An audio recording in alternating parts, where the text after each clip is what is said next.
step into the brutal world of an 8-year-old apprentice in 800 AD, where one mistake at the blacksmith's forge could scar you for life, or worse. Join us to uncover the grueling reality of becoming a master smith in Charlemagne's era, where fire, metal, and shear will forge more than just steel.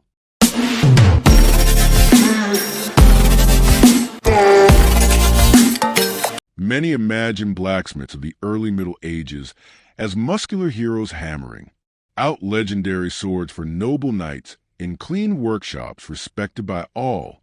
Nothing could be further from the truth. The reality of becoming a blacksmith in 800 AD was starting as a terrified child, ripped from your family at age 8, working 16 brutal hours a day in scorching heat where one mistake meant burns that scarred you for life. If you survived it all, let's discover what it was really like to wake up as a blacksmith in the time of Charlemagne, when most apprentices never lived to become masters. All right, let's head back to 800 AD. Trust me, it's going to be quite a ride. But first, get comfortable. Seriously, adjust those pillows. Pull up that blanket, because where we're going, you're going to want to be cozy. So, congratulations. You just woke up in early medieval Europe around the year 800. But it's not like waking up in your soft, warm bed right now. Your eyes snap open in panic on a pile of dirty straw that serves as your mattress thrown haphazardly in the corner of a smoky workshop. Your back aches from yesterday's labor, and the thin wool blanket barely kept out the night's chill. There's no gentle morning alarm here, just the deafening clang of metal that jolts you upright, your heart racing. You're 8 years old, just 8, and yesterday your father handed you over to the local blacksmith as an apprentice. Be grateful, he told you, is callous, farmer's hands gripping your shoulders. Most boys will never have this chance. You'll learn a trade. You'll never starve. But right now, huddled in the corner of this strange place, staring at the massive bearded man already hammering at the forge, you're not feeling particularly grateful. You're terrified. The workshop is a simple wooden structure with a thatch roof, one side, open to let out the smoke from a forge. It's barely dawn, but the fire is already roaring. The heat hits you in waves, making your eyes water. The smell is overwhelming. Burning charcoal, hot, metal, sweat, and something acid you can't identify yet. This is now your home for the next 7 years at least. Your new master glances your way. Boy, stop lazing about. Get over here and work the bellows. You scramble to your feet, nearly tripping in your haste. You've seen the bellows before. Large leather contraptions that pump air into the forge to keep the fire hot, but you've never actually used one. The leather handles are worn smooth from years of use, and when you grab them, they're slick with the sweat of countless apprentices before you. Pump harder. The blacksmith barks, not even looking at you. Fire's too cool for forging. You throw your entire body weight into pulling the bellows, but you're small, and the resistance is surprising. Within minutes, your arms burn with exertion. Within an hour, they feel like they might fall off, but you don't dare stop. You've heard stories of apprentices who were beaten for less. The forge grows hotter, the flames leaping higher. Sweat pours down your face, your thin linen tunic sticking to your back. The blacksmith, seemingly unaffected by the heat, pulls a glowing rod of iron from the fire with long metal tongs. He places it on the anvil, a massive block of iron mounted on a tree stump, and begins to hammer. The sound is deafening. Each strike sends sparks flying in all directions. One lands on your arm, burning a tiny hole in your skin before you can brush it away. You bite back a cry. The blacksmith wouldn't tolerate weakness. Boy, water bucket now. You look around frantically, spotting a wooden bucket near the door. You run to grab it, the weight nearly toppling you as you bring it to the master.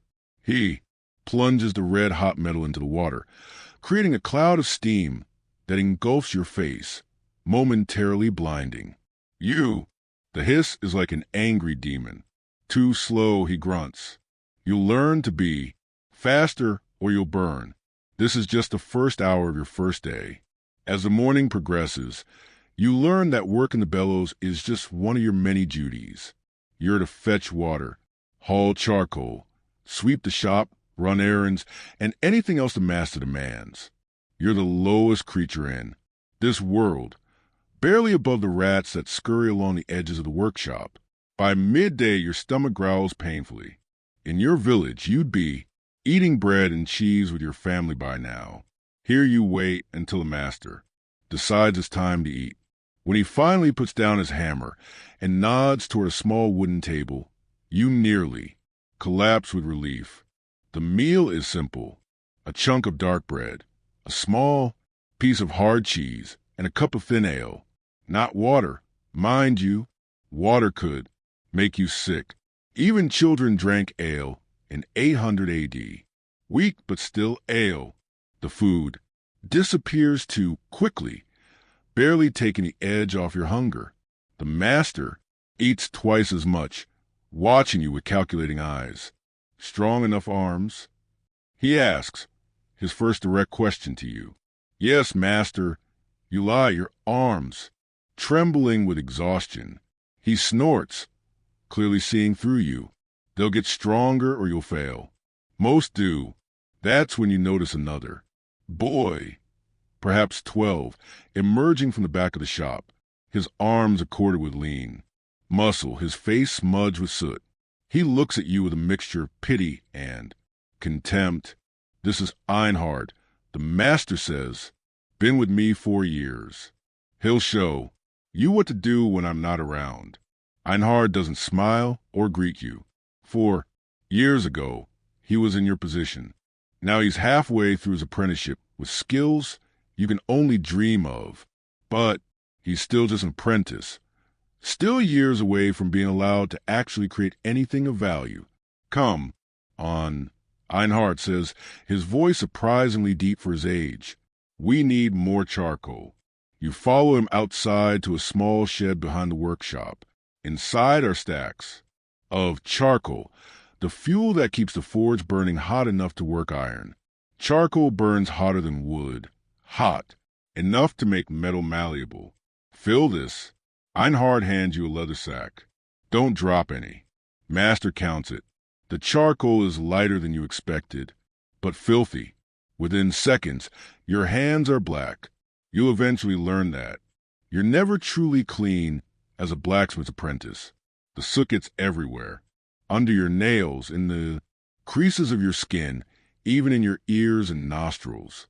At night, you'll blow your nose and the rag will come away black. How? How long until I get to make something? You ask Einhard as you struggle with the sack.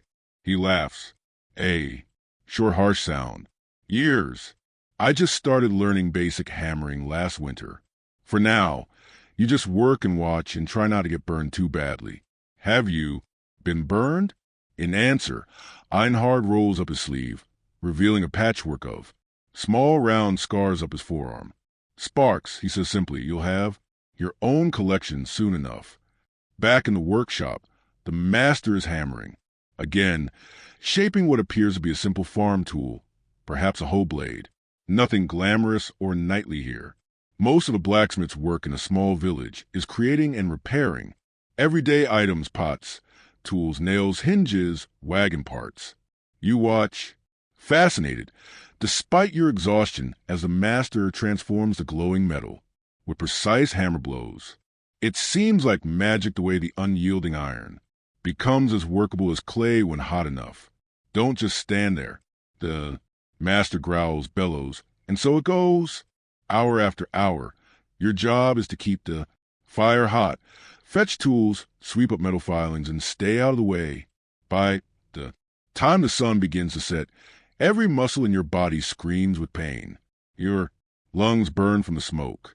Your eyes sting and your hands are covered in small burns and cuts. The master finally steps back from the anvil, stretching his massive back. Enough for today, he says. Clean up and get some sleep. Dawn comes early. Einhard shows you how to bank the forge fire, not extinguishing completely, but covering it with ashes so it can be easily restarted in the morning. The workshop must be swept, clean, tools put away in their proper places, the water bucket refilled for. Tomorrow, only then are you allowed to collapse onto your straw pile. Your stomach rumbles again. There was a meager dinner of porridge and a bit of salted fish, but exhaustion wins over. Hunger. Tomorrow will be the same, and the day after, and every day for years to come. This is what becoming a blacksmith really meant in 800 AD. Not glory or immediate respect, but years of brutal labor, burns, beatings, and basic survival. Most apprentices didn't make it. They ran away, were sent back to their families as failures, or in the worst cases, were injured so badly they couldn't work. But there's something else, too. Something you glimpsed when watching the master transform that piece of iron, a kind of power, the power to create, to transform, to make something from nothing but fire and metal. It's this glimmer of possibility that will keep you going through the hardest days ahead. As you drift off to sleep, the last thing you hear is the distant howl of a wolf outside the village. You shiver, pulling your thin blanket tighter, not like your warm, safe bed right now, but at least you're inside, protected from the dangers that prowl in the night. Tomorrow will be another day of pain and learning. But for now, sleep comes quickly, your body too exhausted to resist its pull. Your second day begins much like the first. The loud clang of hammer and metal jolting you awake before dawn. But this time you know what's expected. You're at the bellows before the master can shout at you, pumping with arms that protest. Every movement. Einhard gives you a small nod of approval as he stokes the fire with fresh charcoal. It's not friendship, not yet, but it's something, a tiny acknowledgement that maybe, just maybe, you might have what it takes to survive this. The master is working on horseshoes today. The local lords. Steward brought in 4 horses that need new shoes, and the work must be done quickly. You watch in fascination as the master heats a bar of iron, cuts it to length with a heavy chisel, and then shapes it around a form called a mandrel. 3 quick punches with a tool create the nail holes. The entire process takes mere minutes in the hands of a master. Pay attention, he tells you gruffly. Someday you'll need to know. This is the first hint that he sees any future for you at all. And despite everything, a small spark of pride ignites in your chest. Not that you'll be allowed near the hammer or tongs for months, maybe years, but someday the village is waking up around the forge. Farmers heading to their fields, women carrying water from the well, the occasional pig or chicken wandering through the muddy streets. You catch glimpses of this normal life through the open side of the workshop. Your old life, part of you aches to run back to it, to the familiar comfort of your family's small farm. But another part, a new part, is becoming fascinated by this strange world of fire and metal. When the master isn't looking, you pick up a small piece of cooled iron slag from the floor, turning it over in your fingers. It's heavier than it looks with a rough pitted surface. This is what your life will be now. Heavy, rough, but also solid, real. A sharp cuff to the ear brings you back to reality. Daydreaming won't fill the water bucket. The master growls. Get moving. You scurry to obey, but tuck the small piece of slag into your belt pouch. Your first treasure from this new world. A reminder of why you're enduring this hardship. Because someday, if you survive, you'll be the one at the anvil, hammer in hand, creating something from nothing. And in this world of 800 AD, where most people live and die without ever changing anything, that's a kind of magic worth suffering for.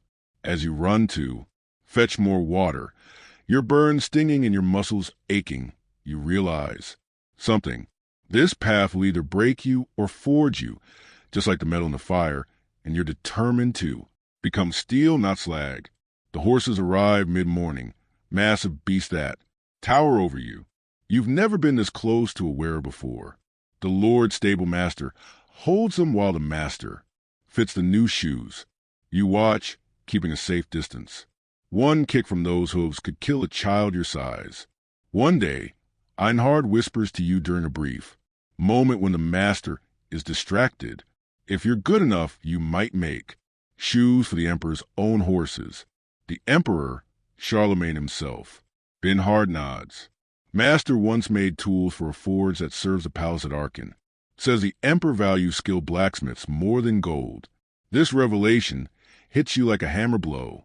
You'd never consider that this brutal apprenticeship might lead beyond the boundaries of your small village. That there might be a world of opportunity if you can just endure these early years. The thought sustains you through another day of endless chores of hauling and pumping and fetching. By nightfall, you're just as exhausted as yesterday, but something has changed. A tiny seed of ambition has taken root. As you collapse onto your straw bed, watching the last embers of the forge glow red in the darkness, you make a silent promise to yourself. You will survive this. You will learn. You will become more than just another village blacksmith. The last thing you see before sleep claims you as a master, silhouetted against a dying forge, carefully arranging his tools for tomorrow's work. His movements are precise, economical, the result of decades of practice. Someday that will be you someday. But first, you have to survive tomorrow and all the tomorrows after that. Your dreams at night are filled with fire, and metal with hammers and anvils, with futures not yet forged. When you wake, the next morning, your muscles still ache, your burns still sting. But that small spark of determination burns a little brighter. This is just the beginning of your journey from terrified child to master blacksmith in the age of Charlemagne. The path ahead is longer and harder than you can imagine, but like iron in the forge, you will be transformed by the heat and the hammer. You just don't know what shape you'll take yet. For years pass in the blink of an eye, though they sure didn't feel fast while you were living them. You're 12 now, no longer the scared child who arrived at the forge. Your arms have developed wiry muscles from thousands of hours working the bellows. Your hands are calloused, marked with constellation of small burn scars, and you've grown taller, though still nowhere near the master's imposing height. Dawn breaks over the village as you stoke the forge fire, a task that's become as natural to you as breathing. You don't need Einhard to show you anymore. In fact, Einhard completed his apprenticeship last spring, and now travels as a journeyman seeking work in neighboring towns. You miss him sometimes, but you've taken his place as the master's senior apprentice. There's a new boy now, Willem, a skinny 8-year-old with frightened eyes who reminds you painfully of yourself 4 years ago. He sleeps in the same corner you once did, on the same pile of straw that's been refreshed with new stalks for the changing seasons. William, you bark. Try to sound authoritative despite your voice occasionally cracking. The charcoal won't haul itself. The boy scrambles to his feet, rubbing sleep from his eyes. You feel a twinge of guilt for waking him so harshly, but this is how things work. Better he learn from you than face the master's impatience. Good, you say when he hefts the charcoal sack. Remember to keep it dry. Damp charcoal makes weak fires, and weak fires make weak iron. This is something the master taught you, and now you pass it on. Knowledge in the forge moves like this from master to apprentice, generation to generation, an unbroken chain stretching back centuries. The master emerges from the small room attached to the workshop where he sleeps. He's a mountain of man with a beard now straw with gray and forearms thick as tree trunks. After 4 years, you've learned to read his moods from the set of his shoulders. Today they're relaxed, a good sign, or morning all Alaric. He grunts using your name instead of just boy, a privilege you've earned over the years. Morning, Master Oswald, you reply. You've been stoking the forge for almost an hour already, getting it to the perfect temperature for the day's work. Good heat, he says, holding his palm near the glowing coals. It's not quite praise, but close enough to make your chest swell with pride. The workshop is different from how you first saw it through a child's terrified eyes. Now you understand its organization, the purpose of every tool, the rhythm of the work. The forge dominates the center. A stone structure filled with charcoal, reaching waist-high on the master. The anvil sits nearby, its familiar shape worn smooth from decades of use. Along the walls hang the tools of your trade. Hammers of various sizes, tongs for handling hot metal, punches, chisels, files, and more specialized implements, whose names you've learned one by one. The workshop smells of hot metal, charcoal, sweat, and the distinctive tang of quenching oil. To outsiders, it's overwhelming. To you, it's home. Lord Gunther's steward will be here midday. Master Oswald says, pulling on his thick leather apron, wants to commission iron fittings for the new storehouse doors. Before then, we need to finish the plow blade for Farmer Morton. You nod, already reaching for the bellows. The plow blade has been a project for several days. A heavy piece, requiring multiple heats and careful shaping. Without a good plow, the vills, crops would suffer, and everyone would go hungry come winter. This is the responsibility of the blacksmith, not just making pretty swords, but ensuring the community survives. Will return to the charcoal, his small face smudged black. You show him where to stack it, then send him for water. The master watches this interaction with approval. You're learning to manage, to teach skills as important as metal work for a future. Master, today, Master Oswald says, you'll help with the hammering. Your heart leaps. After 4 years of watching, of doing every chore imaginable, of learning the properties of metal through observation alone, you're finally being allowed to actually shape the iron. It's a watershed moment in your apprenticeship. Thank you, Master, you say, trying to keep your voice steady. Don't thank me yet, he grunts. Your arms will be ready to fall off by sunset. He's not wrong. The hammer he hands you is smaller than his massive striking hammer, but still heavier than anything you wielded before. The handle is worn smooth from years of use, the head showing the subtle dents and marks of countless strikes. The first heat goes into the forge, the partially completed plow blade nestled among the glowing coals. While it heats, the master quizzes you. How do you know when the iron's ready by the color, Master? Bright yellow, orange for shaping. White's too hot, cherry red's too cool. And if you strike metal that's too cool, it won't move properly. Might crack, was Tess' effort. Too hot burns away, gets brittle, ruined. He nods, satisfied. These are lessons beaten into you, sometimes literally over 4 years.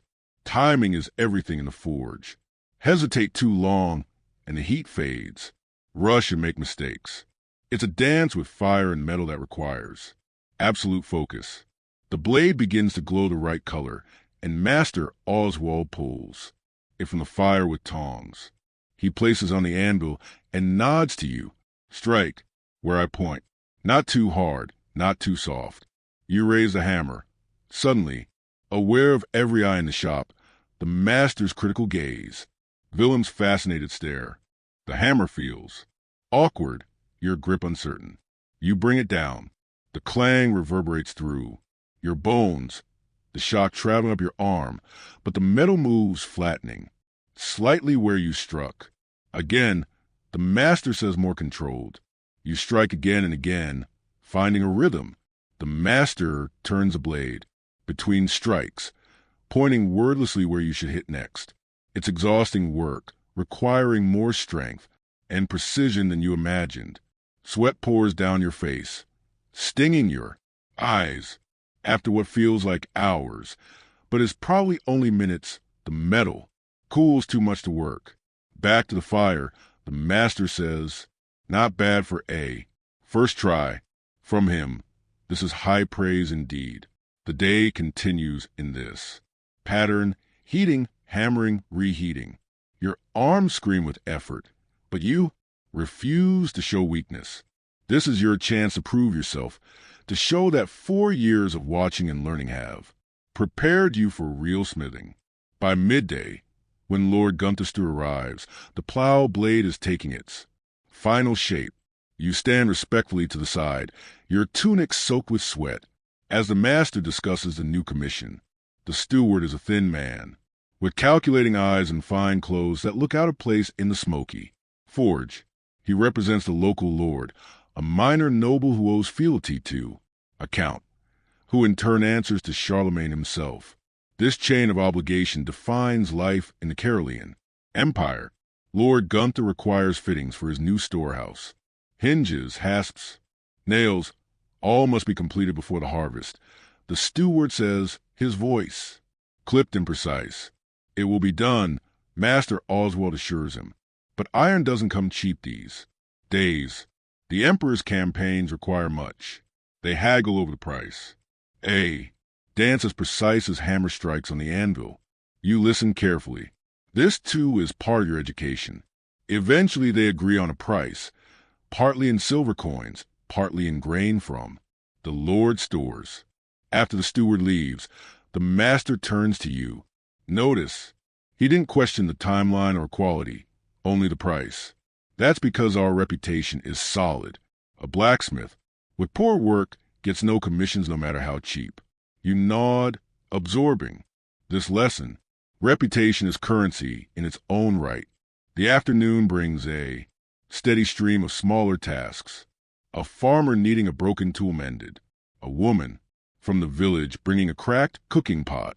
You handle the bellows while the master works, occasionally being allowed to make a simple repair under his watchful eye. Through the open side of the workshop, you watch village life unfold. Children playing with hoops and sticks, women gossiping by the well, men returning from the fields. Sometimes you catch yourself wondering what life would have been like if you'd stayed on your family's farm. Simpler, perhaps easier on your body. But there's something about the forge that gets into your blood, something beyond mere survival. As the sun begins to set, casting long shadows across the workshop floor, the master inspects a completed plow blade. He turns it over in his massive hands, checking the edge, the balance, the thickness. It'll do, he finally pronounces. Coming from him, it's practically a celebration. Will has been watching wide-eyed all day, hauling water and charcoal when needed, but mostly observing your first real smithing work. Now he helps bank the fire for the night, his small hands clumsy but willing. Did you see? He whispers when the master steps outside to speak with Farmer Morton, who's come to collect his plow blade. You were actually making something. Or reminds you of your own first days of watching Einhard with the same wonder. For years from now, it'll be you tell him, surprising yourself with the encouragement. Dinner is better than it was when you first arrived. Thick barley, soup with actual chunks of salt pork, bread that's only slightly stale, and ale that's not too watered down. Your status has improved with your skills. After the meal, instead of sending you straight to your sleeping corner, Master Oswald motions you to sit by the dying embers of the forge. The fading light catches the planes of his weathered face, highlighting scars and wrinkles, earned through decades at the anvil. You did well enough today, he says, gruffly. Tomorrow we'll start on Lord Gunther's fittings. You'll help with the smaller pieces. You nod, too tired to speak, but glowing with pride. A smith needs to understand metal, he continues, poking at the coals. Not just how to hit it, but how it thinks. Metal thinks, master, you ask, confused. He snorts. Figure of speech, boy. But each piece of iron has its own nature. Some fight you, some yield. Easy. You need to learn to read it by the color, the sound when struck, the way it moves. You listen intently. This is rare. The master actually explaining his craft rather than just demonstrating or barking orders. Iron remembers, he says, his voice taking on an almost mystical quality. Every hammer blow, every heat, treat it poorly. It'll break when you least expect. Respect it, understand it. He trails off, staring into the embers.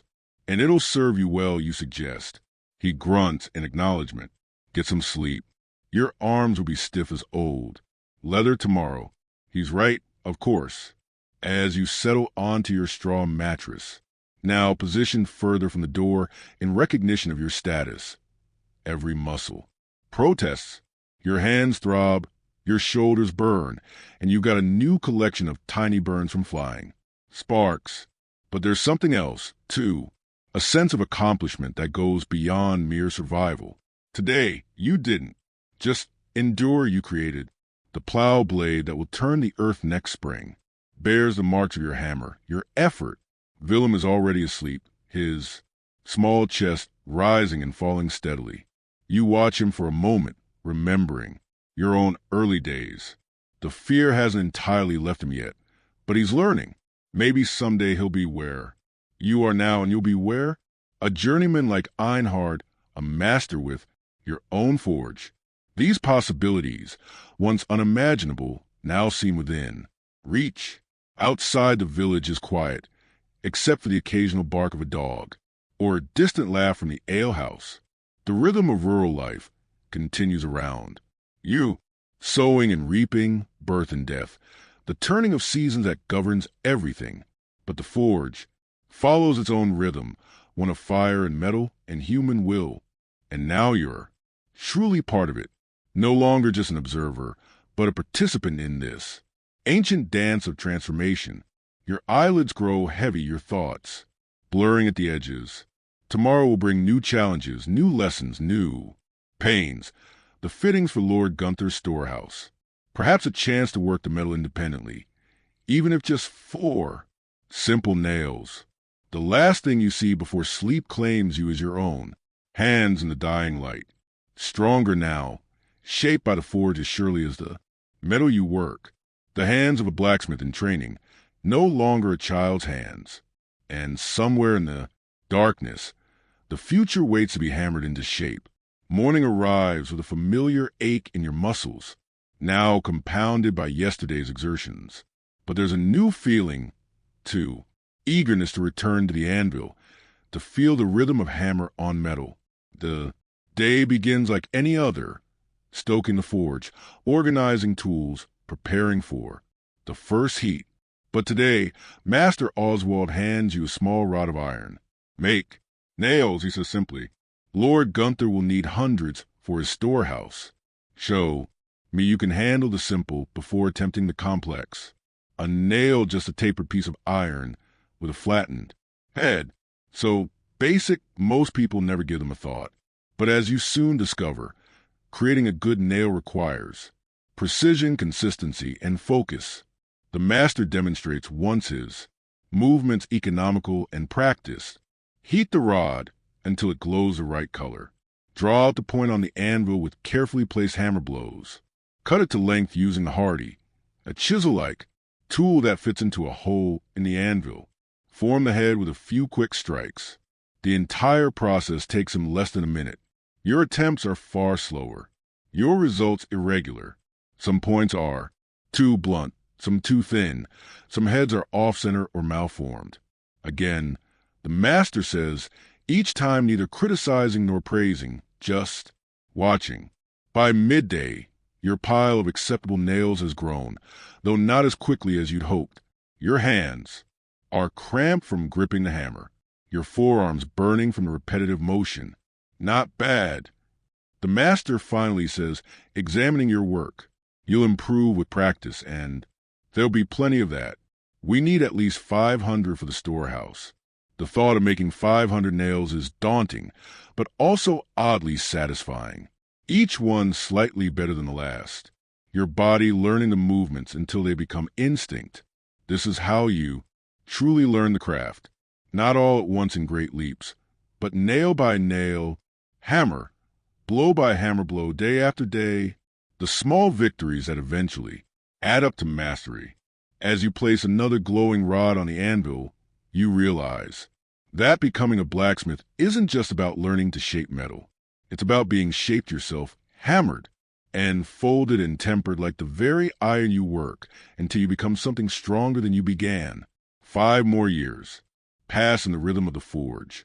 The endless cycle of heating, hammering, and cooling that shapes both metal and man.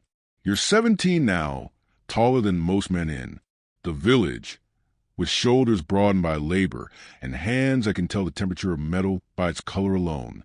The scared child who arrived at Master Oswald's forge 9 years ago exists only in memory. The morning you wake up as a journeyman is no different from any other. The same straw mattress, though you graduated to a small alcove separated from the main workshop by a rough curtain. The same pre-dawn, darkness, the same smoky scent of bank coals waiting to be brought back to life. But today, everything changes. Master Oswald is already at the forge.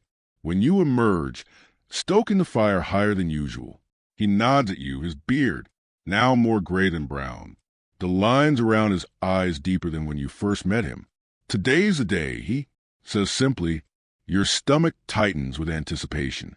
You've been preparing for this moment for months, ever since Master Oswald declared your apprenticeship complete, the final test of your skills, creating your masterwork piece to prove your ability as a journeyman smith. What will you make? He asks, though you've discussed it many times. A sword, you answer, your voice steady with hard-won confidence. Pattern, welded with a bone grip. He grunts approval. Not a knight's battle sword. That would require more time and materials than you can afford, but a practical weapon for a freeman the kind. A merchant might carry on dangerous roads, or a prosperous farmer might keep to defend his homestead. William, now 13 and no longer the frightened child he once was, brings you a special breakfast. Bread still warm from the baker's oven, a chunk of cheese, and even a small cup of honey, a celebration of sorts. Will you leave right away? He asks, his voice cracking with adolescence. After I finish the sword, you tell him if it's good enough. It will be, he says with complete faith. Willem has watched you progress from basic nails to complex iron work, has seen you master techniques that once seemed impossible. To him, you're already a legend. The materials for your masterwork by the anvil, bars of iron you've been saving, bits of hire, carbon steel carefully hoarded from broken tools, a piece of bone from the butcher for the handle. For once, Master, Oswald will not direct or assist. This piece must be entirely your own work. You begin with the fire, building it hotter than normal, feeding it the best charcoal. Next, you select 7 thin strips of iron and 1 of steel, the materials for pattern welding, a technique that creates both beauty and strength. The metal goes into the forge and the work begins. The process is painstaking and precise.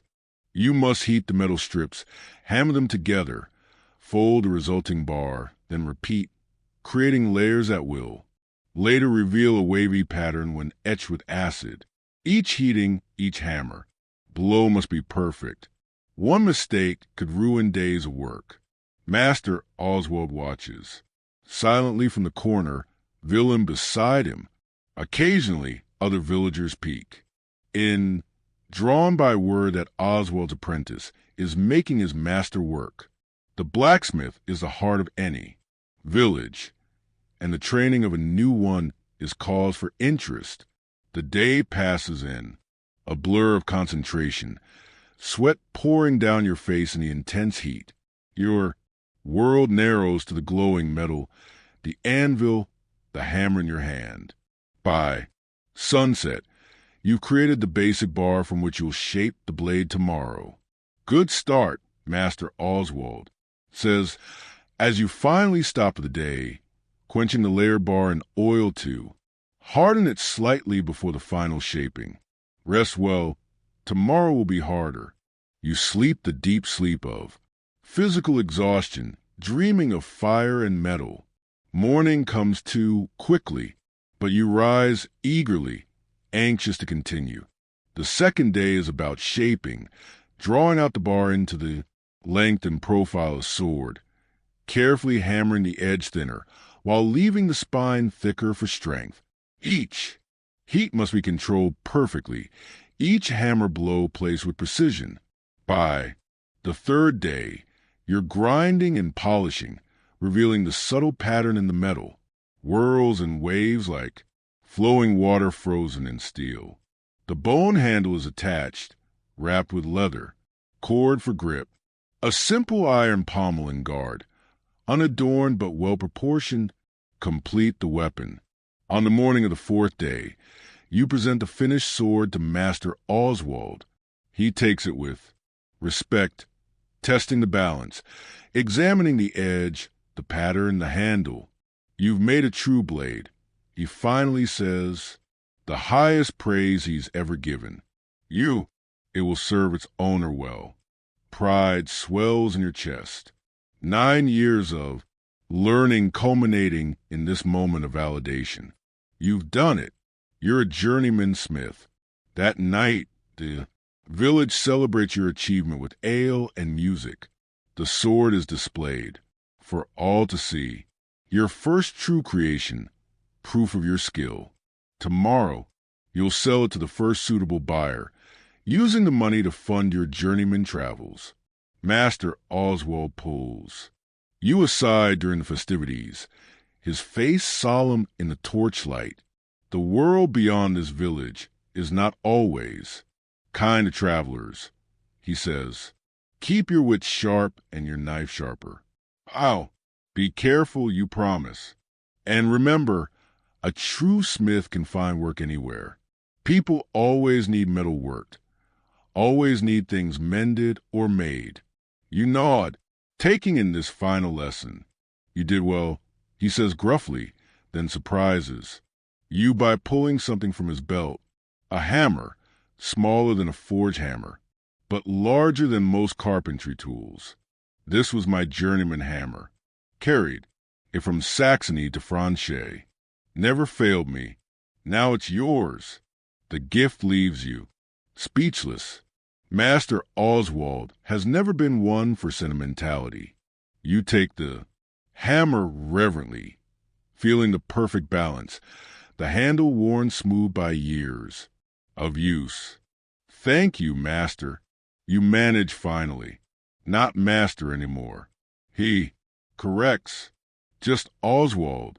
You're a smith in your own right now.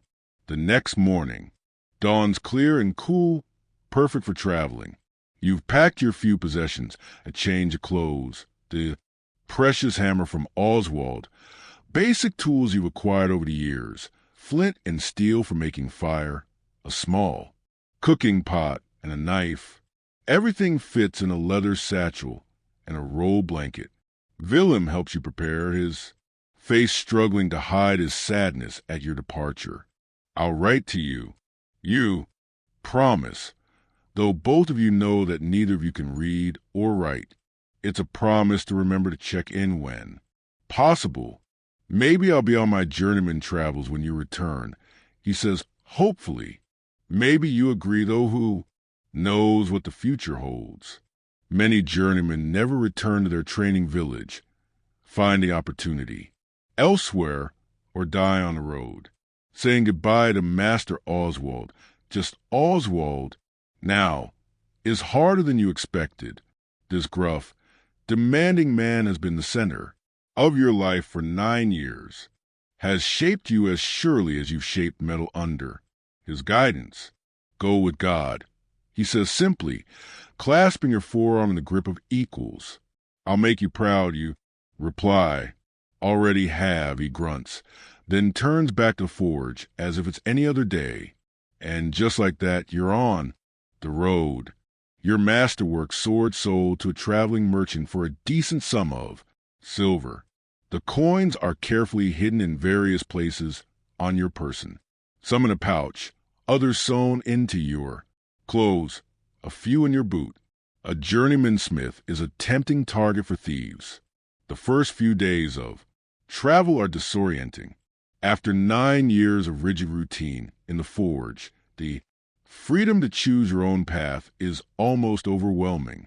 You head north toward the larger town of Rains, where you've heard there are several established smiths who might hire a journeyman. The road is busier than you expected.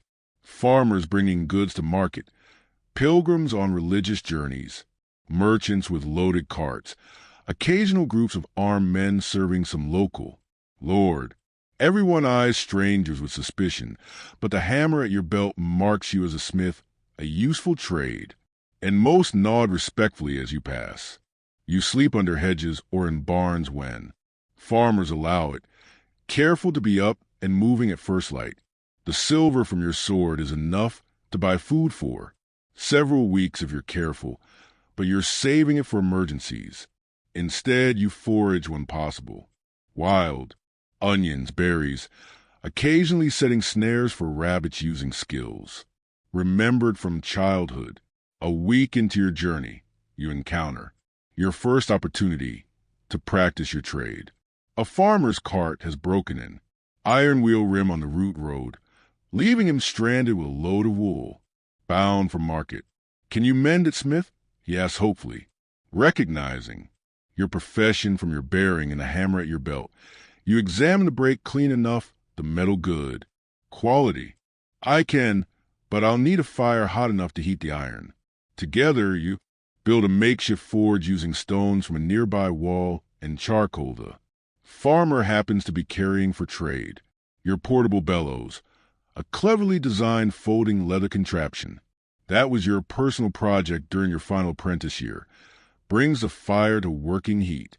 It's strange, working without the familiar anvil, but a large flat stone serves well enough for this simple repair. Within an hour, you rejoin the broken rim, hammering the hot metal until the seam is nearly invisible. The farmer is overjoyed, insisting on paying you with a small wheel of cheese and information about a nearby monastery where they might need a smith's services. Their regular smith died of fever last month, he tells you. They've been making do with a brother who has some skill, but no proper training. You thank him and adjust your course towards the monastery. This is how journeymen survive, following opportunities, relying on the network of information that flows along the roads of the empire. The monastery proves to be a stroke of luck. The abbot receives you warmly, explaining their predicament. Their previous smith had maintained their bells, repaired metal fixtures, and created tools for the monasteries. Various workshops. The brother who's been filling in has managed basic repairs, but lacks the skill for more complex work. We can offer room and board, plus a small stipend if you'll stay and help for a few weeks. The abbot proposes. You accept gladly. The monastery is a well-equipped forge, though smaller than Oswald's, and the work is varied and interesting. You repair hinges for massive oak doors, mend broken tools, and even create delicate iron fittings for a relic being crafted by the monastery's woodworkers. The brothers treat you with respect, interested in your craft. One elderly monk spends hours watching you work, asking questions about techniques. I'm writing a book of crafts, he explains, showing you pages of careful Latin script so knowledge won't be lost if masters die before teaching everything they know. The concept is foreign to you, writing down smithing techniques rather than passing them person to person, but you do your best to explain your methods clearly, demonstrating how metal moves differently at various temperatures. How to judge hardness by color and sound. After a month at the monastery, with your purse heavier and your skills sharpened by new challenges, you decide it's time to move on. True journeyman. Don't settle too long in one place. The purpose is to learn different techniques, to experience different forges and challenges. The abbot provides you with a letter of recommendation, though you can't read it yourself. This will help you find work at other religious houses, he explains. God speed your travels, young smith. Back on the road, you head east toward the Rhine, where larger towns promise more specialized work. The journey is harder now. Autumn is turning toward winter. The roads muddier, the nights colder. You miss the warm monastery, and sometimes even the familiar discomforts of Oswald's forge. 2 weeks of travel bring you to a fair-sized town nestled against a bend in the Rhine. The sound of Hammering draws you to the local smithy, a substantial building with multiple forge fires burning and the distinctive smell of hot metal that always smells like home. The master here is a wiry man named Gart with a shock of white hair, and hands so gnarled by arthritis they look like tree roots. Despite his age, his skill is evident in the fine examples of iron work displayed around his shop. Another journeyman. He asks, when you introduce yourself, 3rd this month. Everyone wants to work iron these days. Your heart sinks, expecting rejection, but he continues, but none. With monastery training, let's see what you can do. He tests you with a complex hinge design, watching critically as you work the metal. Your monastery experience proves valuable. The brothers had needed similar work for their scriptum cabinets. Not bad, Guard admits when you finished. I can use you through winter. 1 silver. Penny a week, plus lodging in the loft. No food, but there's a cook shop down the street that's cheap enough. The terms are fair for a journeyman. You accept, settling into the rhythm of a new forge, learning Guard's methods, which differ subtly from Oswald's. He favors different hammer techniques, has his own formulas for tempering steel, prefers coal to charcoal when he can get it. This is the true education of a journeyman, absorbing knowledge from different masters, adding to the foundation of your apprentice hip. By day, you work alongside Guard and his 2 apprentices. By night, you explore the town larger than any settlement you've seen before. The town boasts luxuries your village never had. A bathhouse where for a few copper coins you can soak in hot water. An inn that serves spiced wine on cold nights. Even a small market where merchants sell exotic goods from as far away as Constantinople and beyond. One such merchant become the regular patron of Guard's forge, commissioning intricate iron work for his home and business. He takes a liking to you, often stopping to watch you work. You have talent, young smith. He says one day, when spring comes, I travel to Aachen on business. The Emperor's palace always needs skilled metalworkers. Would you like to join my caravan? Aachen, the heart of Charlemagne's empire, the greatest city in the Christian world. The opportunity is beyond anything you imagined when you set out on your journeyman travels. I would be honored, you reply, your mind already racing with possibilities. Winter passes in a blur of work and anticipation. You save every penny of your wages, occasionally splurging only on better food or materials to practice. Techniques you'll need in Aachen. Gerhard, learning of your opportunity, spends extra time teaching you. Decorative metalwork that might impress the imperial craftsman. You'll represent my forge. He says gruffly, do it well. As the first hints of spring soften the air, you pack your belongings now, including new tools purchased with your wages and examples of your finest work, wrapped carefully in oilcloth. The merchant's caravan assembles at the town gate, a line of wagons loaded with trade goods, guards on horseback, other travelers joining for safety. You look back at Guard's forge one last time, silently thanking the old smith for his knowledge. Then you turn toward the road that will lead to Aachen, to opportunity, to the next chapter in your life as a journeyman blacksmith in the age of Charlemagne. The road stretches before you, muddy, from spring rains, but leading to possibilities you could never have imagined as that frightened child on your first day of apprenticeship.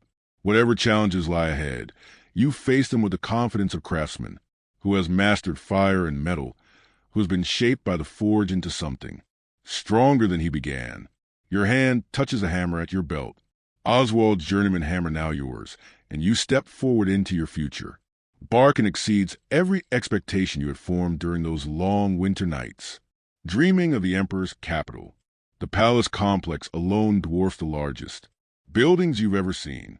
Its stone walls and columns rising impossibly high, crowned with arches that seem to defy gravity itself.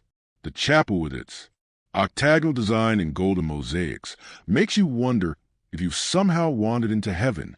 But it's the Imperial Forge that truly takes your breath away. Unlike the simple village smithies you've known, this is a complex of buildings dedicated to metalwork with specialized areas for different tasks. Multiple forges burn day and night, each attended by smiths working on specific projects. Weapons in one section, decorative metalwork in another, tools, and practical items in a third. The sounds of hammers ring in counterpoint, creating a symphony of metal that speaks directly to your soul. Your merchant patron introduces you to the master of the Imperial Forge, a stern Frank named Einhard, no relation to your fellow apprentice from years ago. He examines your samples with critical eyes while you stand nervously before him, aware that this moment could determine the course of your life. Competent work, he finally says, which from such a master is high praise indeed. We need help with the new bronze doors for the chapel expansion. Can you work bronze as well as iron? You've had limited experience with bronze, mostly repairs to cooking pots and church bells during your journeyman travels, but opportunity doesn't always wait for perfect preparation. I understand the principles, you say carefully. I would be honored to learn your methods. Einhard nods, appreciating your honesty. 2 silver denarii per week, dawn to dusk, 6 days. You'll assist Rodolph with the bronze casting. Just like that, you're employed in the Imperial Forge, working for the greatest ruler in Christendom. The wage is generous, more than double what you earned in guard shop, but the real payment is in knowledge and connections. Rodolph, your new supervisor, is a short, barrel-chested man from Italy who speaks with a thick accent, but knows more about metal than anyone you've met. Under his guidance, you learn the intricacies of bronze work, how to create proper molds, how to calculate alloy mixtures, how to pour the molten metal without dangerous bubbles or weaknesses. The bronze doors are a massive undertaking, depicting biblical scenes. In relief, your job begins with the humblest tasks, preparing clay for molds, stoking fires to precise temperatures, cleaning finished pieces. But Rodolph is a born teacher, explaining each step as you work together. Bronze remembers every mistake, he tells you, echoing Oswald's words about iron from years ago. Get the pour wrong, the whole piece is ruined. The work is challenging, but deeply satisfying. You're part of something magnificent, something that will outlive everyone involved in its creation. When the first door panel is successfully cast, a scene of Christ entering Jerusalem, the entire workshop celebrates with strong wine and roasted meat, a luxury you rarely experienced as an apprentice or journeyman. Months pass in this new rhythm. You establish yourself as reliable and skilled, gradually being trusted with more complex tasks. Your quarters, a small room shared with 3 other craftsmen, is sparse but comfortable compared to your journeyman travels. The food in Aachen is better than anything you've known, with spices from distant lands and fresh bread daily. Your world expands beyond the forge as well. On your free days, you explore the city, visiting the markets where merchants from across the known world sell their wares. You befriend other craftsmen, woodworkers, stonemasons, glass blowers, exchanging techniques and stories over ale in the evenings.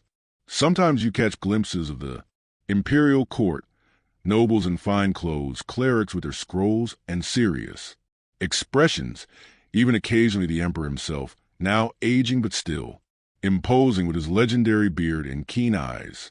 These people inhabit a different world than yours, but you take pride in knowing your work contributes to the grandeur that surrounds them.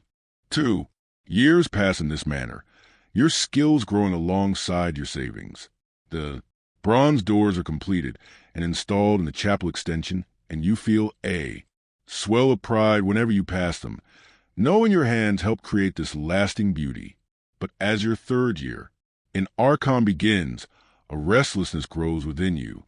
You've learned much, save a respectable sum, and established connections throughout the region. Something whispers that it's time for the next step in a smith's journey, establishing your own forge. The Opportunity comes unexpectedly through one of the court officials who regularly commissions items from the Imperial Forge. Baron Theodoric, whose estates lie 3 days' ride from Aachen, mentions that the smith in his main village has died, leaving the community without this essential craftsman. The old forge still stands. He tells you a competent smith could be established quickly. The village is prosperous, good farmland, a small monastery nearby, regular trade along the river. You consider it carefully. Leaving the security and prestige of the Imperial Forge is risky, but remaining means, always working under another's direction, always creating another's vision. After a week of deliberation, you approach Einhard to tender your resignation. To your surprise, he seems to have expected it. 3 years is longer than most stay. He says the talented ones always want their own fire eventually, rather than disappointment. He offers support, a letter of recommendation, bearing the imperial seal, and more practically permission to purchase tools and materials at the palace's discounted rate before you leave. The emperor needs skilled smiths throughout his lands, not just in Aachen. Einhard says, serve your new community well, and you serve Charlemagne just as truly as you have here. Armed with your savings, quality, tools, and Einhard's blessing, you make arrangements to travel to Baron Theodoric's lands. The Baron himself offers you transport on his return journey, your few possessions and newly acquired equipment loaded in a small cart. The village of Frilingen is larger than the one where you trained with Oswald, but not by much. Perhaps 50 households, a small stone church, fields surrounding it in neat patchwork, and a clear stream running nearby, essential for a smithy's cooling needs. The old forge sits at the village edge, its chimney cold for the first time in generations. It's a sturdy structure, built of stone lower walls with timber framing above the roof recently repaired. Inside the forge itself, the anvil and basic tools remain. The previous smith's family has kept the most personal items but left the essentials for his successor. Baron Theodoric introduces you to the village headman and the priest, effectively transferring his authority and blessing to your enterprise. With these formalities complete, he continues to his manor house further upriver, leaving you to establish yourself. The first few days are consumed with cleaning and organizing. The forge needs minor repairs. The chimney must be cleared of nests, tools arranged to your preference. A few villagers stop by, curious about the new smith, offering small welcome gifts, a loaf of bread, a jug of ale, a handful of eggs. You accept graciously, understanding these are not just gifts, but the beginning of the complex web of obligations and relationships that will define your place here. Finally, the day comes to light your own forge fire for the first time. You prepared, carefully selecting the best charcoal, arranging your tools precisely, mentally rehearsing the first items you'll create as an independent master. The fire catches quickly, and as you work the bellows, watching the flames grow and the forge heat rise, a profound sense of rightness settles over you. This is your forge, your fire, your anvil. After 17 years of learning and journeying, you've arrived. A small crowd gathers to watch as you begin your first work. A set of simple but elegant iron hooks for the church door. It's both a practical contribution and a public demonstration of your skill. The priesthood mentioned the need casually, and fulfilling it immediately establishes your value to the community. You lose yourself in the familiar rhythm. Heat, hammer, cool, repeat. Your body knows these movements. Your eyes judge temperature and alignment without conscious thought. When you finally hold up the finished hooks, there's a murmur of approval from the onlookers. Fine work, Master Smith. The priest says, using your new title for the first time. The words send a shiver of pride down your spine. Word spreads quickly that the new smith is skilled and fair. The next days bring a steady stream of customers. Farmers needing tools repaired before the harvest. The miller requiring new bands for his grinding stones. Housewives bringing cracked pots or broken oven. Tools. You set your prices carefully based on materials and time required. Not too high to seem greedy, not too low to devalue your craft. Payment comes in various forms. Coins from the wealthier villages, food or other goods from those with less cash, promises a future, services from others. A month passes, then two, you establish a routine, waking before dawn to light the forge, working through the day, keeping accounts in the evening by marking, notches on tally sticks. One system for debts owed to you, another for your obligations to others. You rent a small house near the forge, simple but private, a luxury after years of shared quarters. The work is varied and interesting, unlike the specialized tasks at the Imperial Forge. Here you must be versatile. One day crafting delicate hinges for a wealthy merchant's cabinet, the next forging heavy plow blades for the fall tilling. Each project presents its own challenges, and you draw on every technique learned during your years of training. As summer turns autumn, you take on your first apprentice, a local boy named Adso, 12 years old, serious and eager to learn. Having been in his position, you strive to be firm but fair, teaching with patience rather than the cuffs and harsh words that sometimes mark your own training. The fire doesn't care if you're tired or hungry, you tell him, echoing Oswald's lessons. It demands respect always. Adso absorbs everything, like dry tinder catching spark, reminding you of your own early fascination with the craft.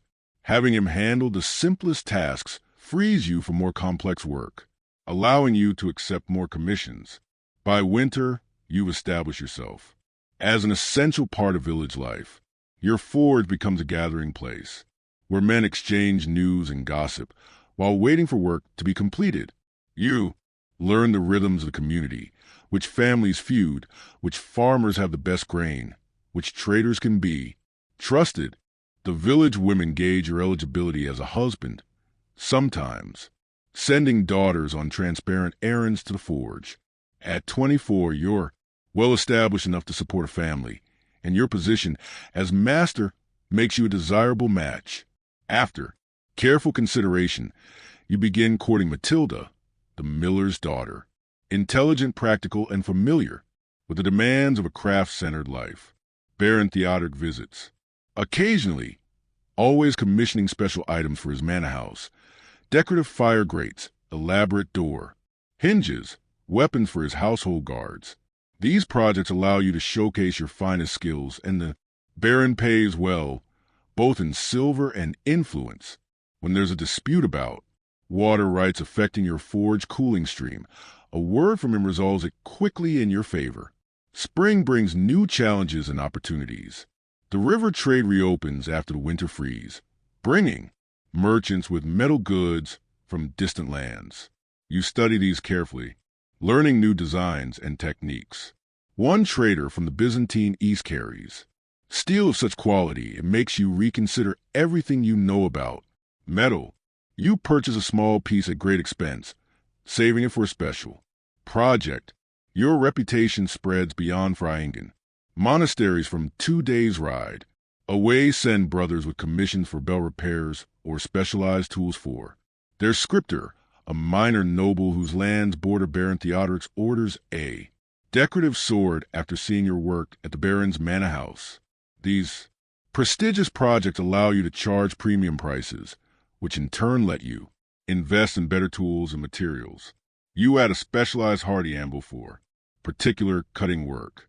Purchase higher quality iron stock.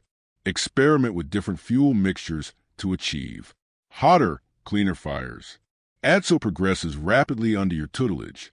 Now trusted with simple repairs and basic forging, you begin teaching him the mysteries of steel, how to judge carbon content, how to achieve the perfect temper, how to create the watered patterns that mark the finest blades. This isn't just craft, you tell him. It's alchemy. We transform one thing into another, base metal into objects of beauty and purpose. Your courtship of Matilda advances steadily, meeting with approval from her family and the community. Plans form for a wedding after the harvest. When work slows and celebrations are easier to arrange, you begin expanding your house. adding a second room, and improving the hearth. Life settles into a satisfying pattern. Challenging work, growing, prosperity, respect from your peers, a future taking shape before you.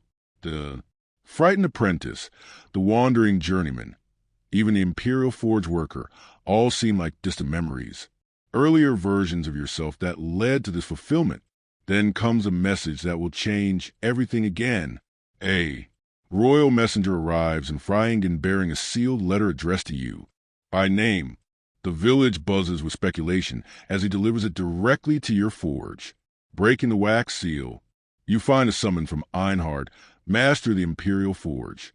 The Emperor requires a master smith for a special commission, a gift for the Pope himself, an intricately worked reliquary of silver and gold with iron framework.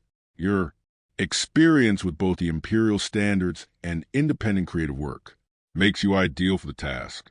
The commission would require several months in Aachen with generous compensation. It's an extraordinary honor, one that could elevate your status far beyond that of a village smith. But accepting means leaving your established forge, delaying your marriage, interrupting Adso's training. The community has come to depend on your skills, who would shoe the horses, repair the plows, create the tools needed for daily life. You stand at your anvil, the letter in your soot-stained hands, facing a choice between ambition and obligation, between extraordinary opportunity and the life you built. The heat of the forge warms your face as you consider what kind of mastermith, what kind of man you truly want to be. The imperial summons represents the pinnacle of professional recognition. The Pope's reliquary would be seen by the most powerful men in Christendom, your craftsmanship preserved for generations. Yet Frilingen has become home. These people, your community, your forge serves essential needs, not just ornamental desires of the powerful. As the day fire dies down and shadows lengthen across your workshop, you reach a decision that will shape the next chapter of your life as a master blacksmith in the age of Charlemagne. After a night of restless sleep, you reach a compromise that honors both your ambitions and obligations. You write back to Einhard, accepting the commission but with conditions. You'll travel to Aachen with designs and materials, work there for shorter periods between returns to Frilingen, and bring Adso as your assistant. This arrangement will allow you to maintain your village forge with temporary help from a retired smith in a neighboring settlement. To your surprise, Einhard agrees. The Emperor values craftsmanship over convenience, and your solution demonstrates the practical problem-solving expected of a master smith. Matilda, showing the practicality that first attracted you, supports your decision. The honor of an imperial commission and its payment will provide security for your future together. And so begins a new chapter in your life, balancing two worlds: the prestigious work at the imperial court and your responsibilities to your village community. The reliquary project proves even more complex than anticipated. Designed to hold a fragment of the true cross-sent as a gift to Charlemagne, it requires an iron framework of unprecedented delicacy overlaid with precious metals.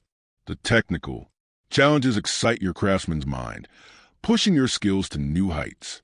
Adso thrives in the imperial environment, wide-eyed at the splendor of Aachen, but also keenly observant techniques used by specialized metalsmiths. I'm learning enough for 3 apprenticeships, he tells you one evening, his hands stained with polishing compounds from helping the goldsmiths. Between stretches in Aachen, you return to Frilingen, working intensely to catch up on village needs. These transitions are exhausting but satisfying, and each return strengthens your standing in the community. The village takes pride in their smith being chosen for imperial work. After 6 months of split attention, the reliquary is completed, a masterpiece of integrated metal work that draws gasps when unveiled to the court. Charlemagne himself, now in his 70s, but still sharp-eyed, examines it closely. Before nodding approval, the smith honors the gift and its purpose. He pronounces, and though he speaks to his advisors rather than directly to you, the acknowledgement sends a ripple of pride through your body. The payment for the The reliquary is generous gold solid that represent more wealth than you've ever possessed at once. But more valuable is the reputation it establishes. Word spreads throughout the region. The master smith of Frilingen has created work for the emperor himself.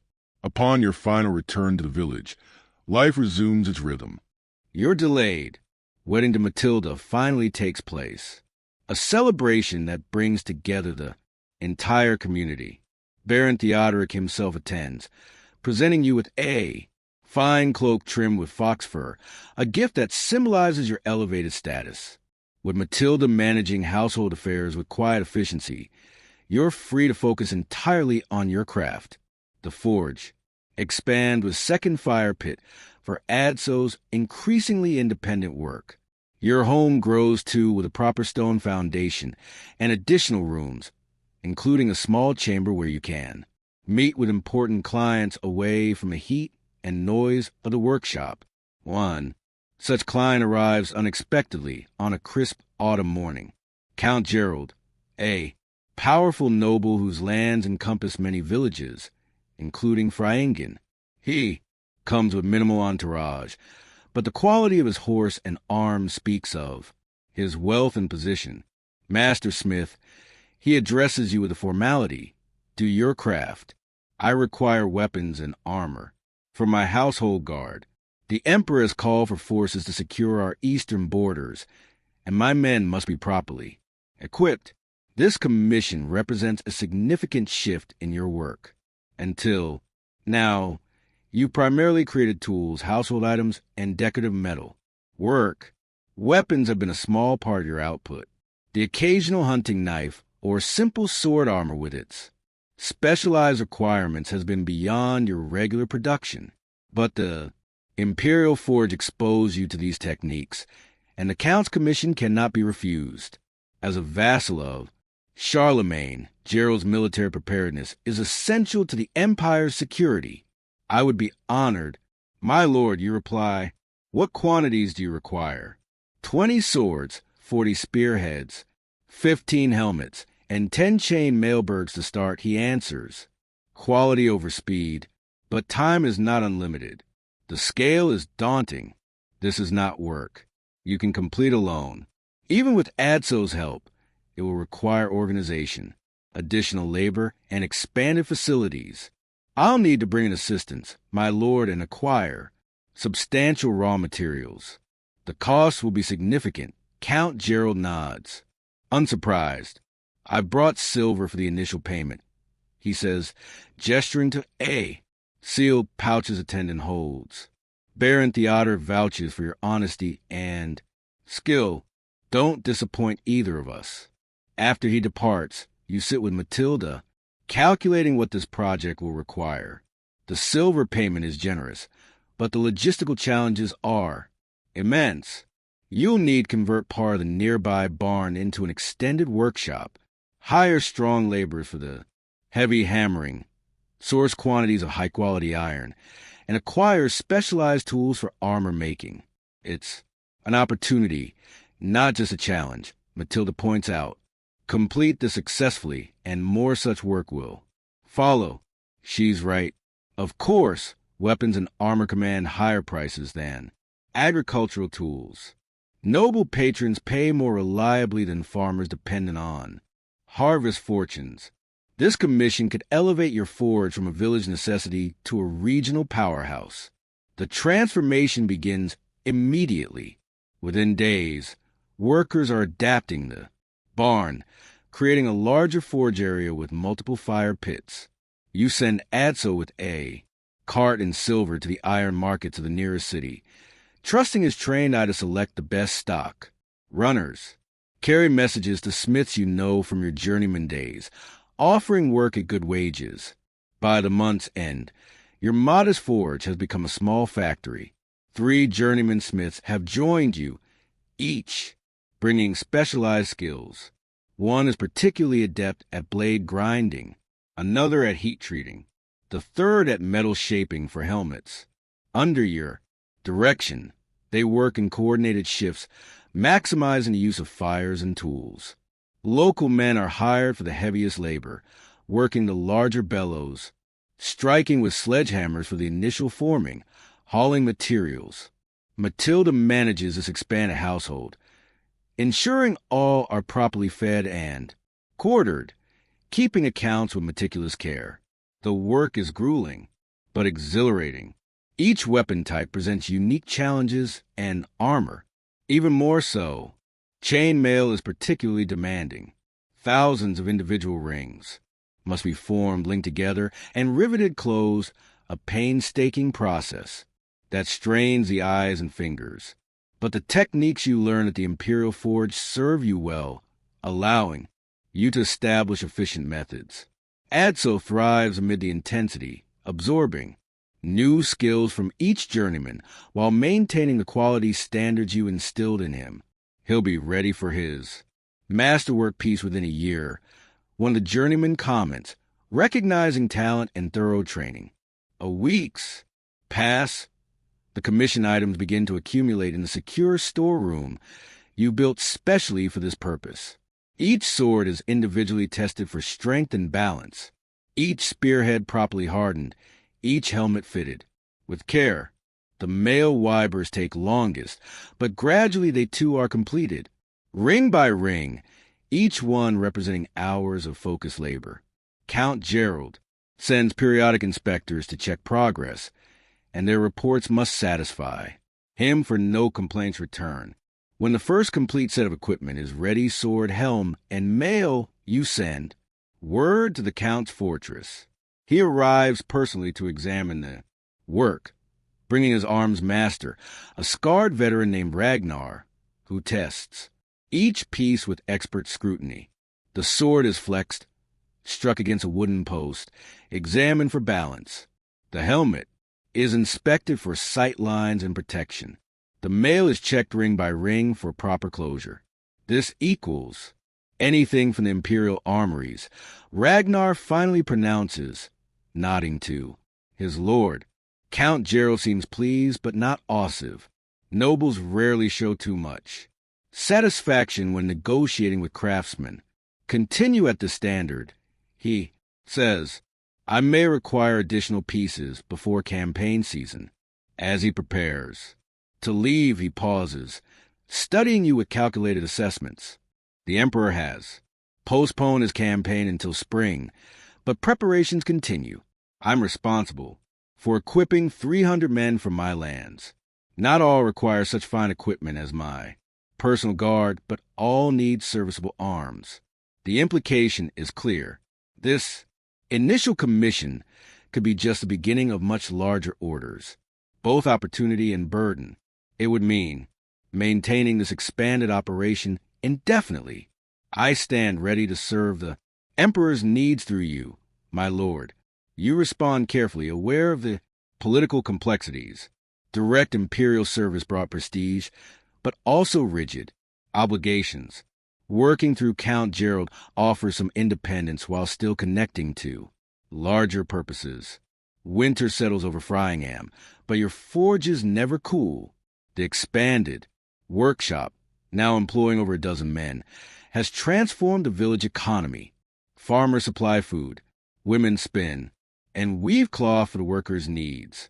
The alehouse does brisk business each evening. Your operation has become the center of local prosperity. Matilda announces she's with child, bringing personal joy amid professional intensity. The thought of fatherhood, of a legacy beyond metal and fire, shifts something fundamental in your perspective. Your work has always been about survival, advancement, craft. Now, it connects to a future beyond your own life. As the first snows blanket the countryside, Count Gerald sends word. He requires not just equipment for his men, but a special sword for himself, worthy of his station when presented at the Emperor's spring court. This commission allows you to utilize that precious Xantine steel purchased years ago, save for a project of true significance. The creation of this sword becomes a personal quest separate from production work overseen by your journeyman. You return to the pure focus of individual craftsmanship, working alone during pre-dawn hours before the workshop fills with men and noise. The blade takes shape slowly, requiring multiple careful forging sessions to layer and pattern the steel. You experiment with edge hardening, techniques learned from a Saxon smith during your journeyman days, seeking the perfect balance between flexibility and cutting power. For the hilt, you collaborate with the local woodarver and the leatherworker, creating a grip that fits Count Gerald's hand precisely based on measurements provided by his steward. The pommel and guard are formed from bronze engraved with symbols of his lineage and authority. When complete, the sword is both practical weapon and statement rank, balanced for combat, but beautiful enough for court display. You name it, Emperor's voice, an acknowledgement of whose authority it ultimately represents. Count Gerald's reaction upon receiving the sword confirms your success. Unlike the restrained approval shown for the regular commissions, he tests the blade with visible pleasure, executing practice cuts with fluid grace that reveals his own martial training. You've exceeded expectations, master. Smith, he says, sheathing the weapon, the Emperor will recognize its quality. The completed commission, all 20 swords, 40 spearheads, 15 helmets, and 10 mail, hallworks, plus the Count's personal sword, represents the largest project of your career. The payment delivered in both silver and grants of land usage. Right secures your position among the wealthiest craftsmen in the region. But success brings its own challenges. The expanded workshop cannot simply be dismantled now that the immediate need is fulfilled. The journeymen and laborers depend on continued employment. The village economy has restructured around your operation. Fortunately, word of your work for Count Gerald spreads through noble circles, other lords preparing for the same. Imperial campaigns send representatives seeking similar equipment. The local Abbey commissions decorative metal work for a new reliquary inspired by descriptions of your imperial project. Merchants from as far as the Rin cities request specialized tools they cannot source elsewhere. Your forge transitions from rushed wartime production to diverse steady work, still larger than your original village smithy, but more balanced and sustainable. Some journeymen depart for other opportunities, but a core group remains, allowing you to focus on the most challenging projects while they handle routine production.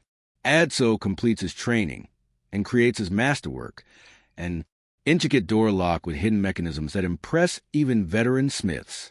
You present him with his journeyman's hammer in a ceremony that echoes your own graduation from apprentice status 15 years earlier.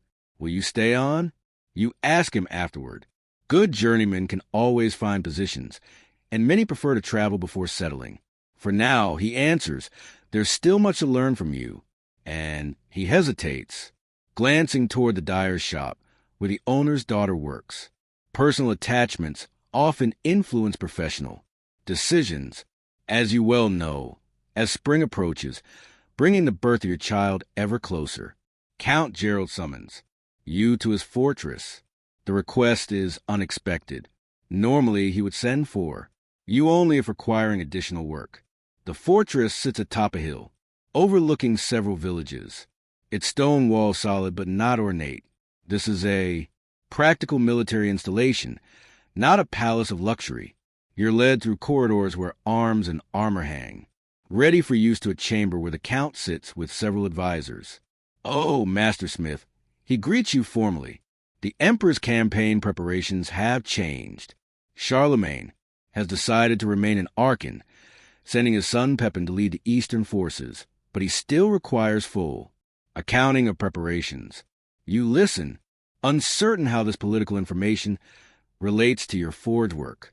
All commissioned pieces have been delivered and approved.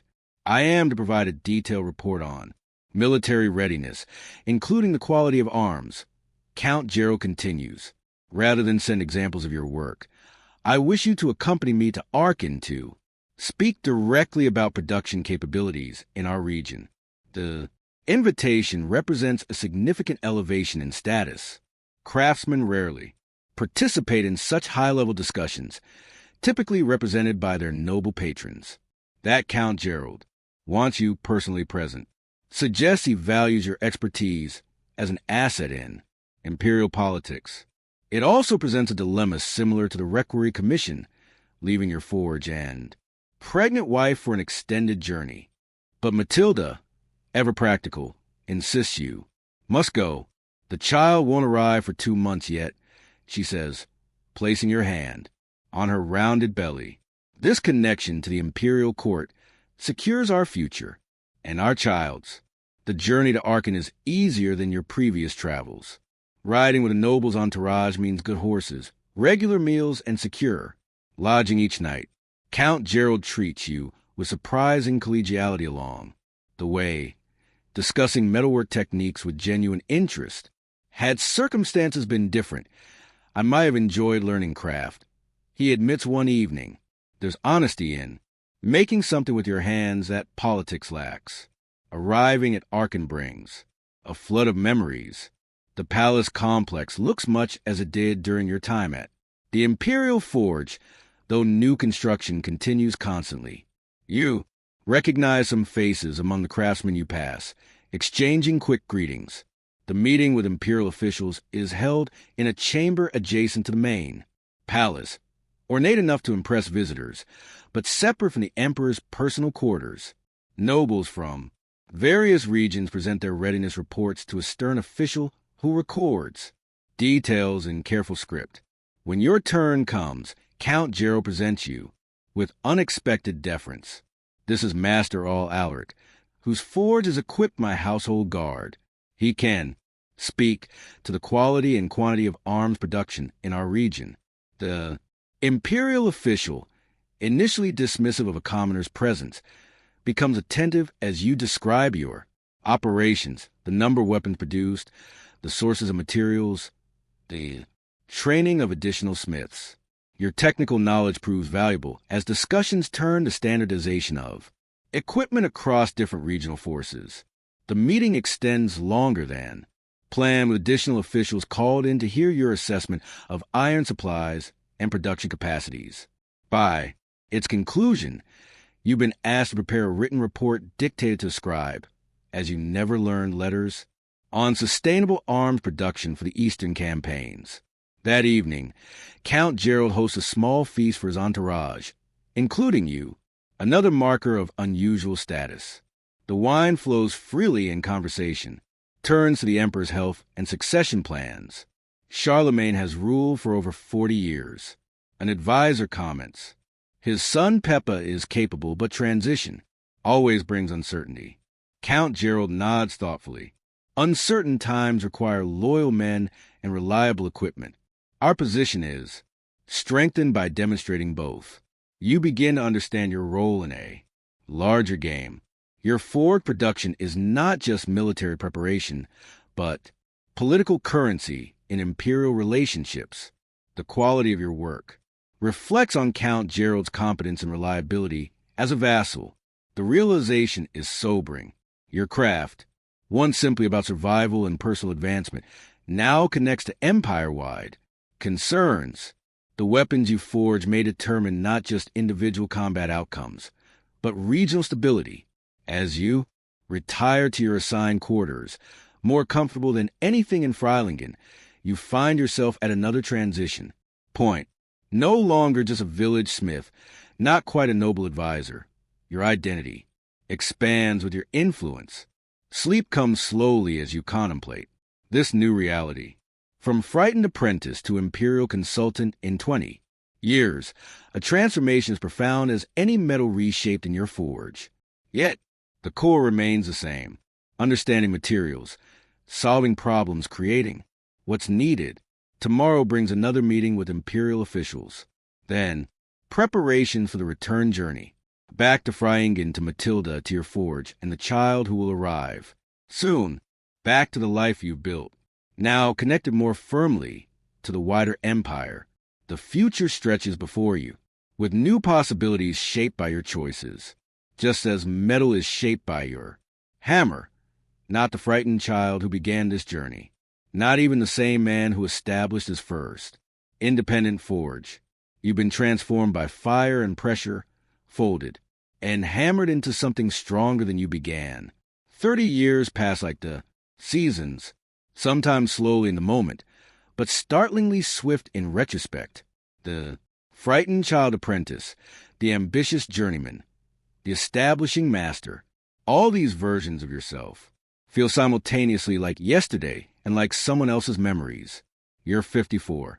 Now, your once dark hair and beard stray heavily with gray.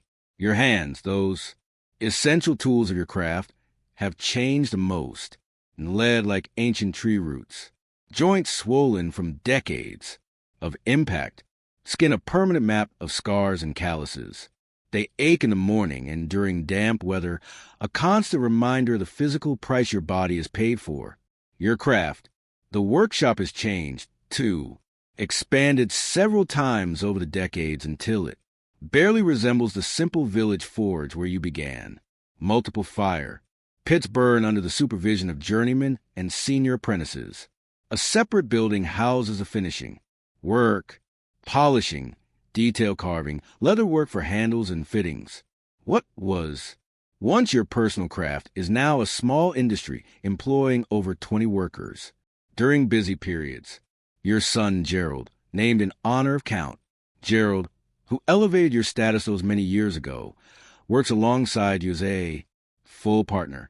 At 29, he has surpassed your technical skills in many ways, combining your traditional training with innovations learned during his own journeyman travels to Byzantine territories.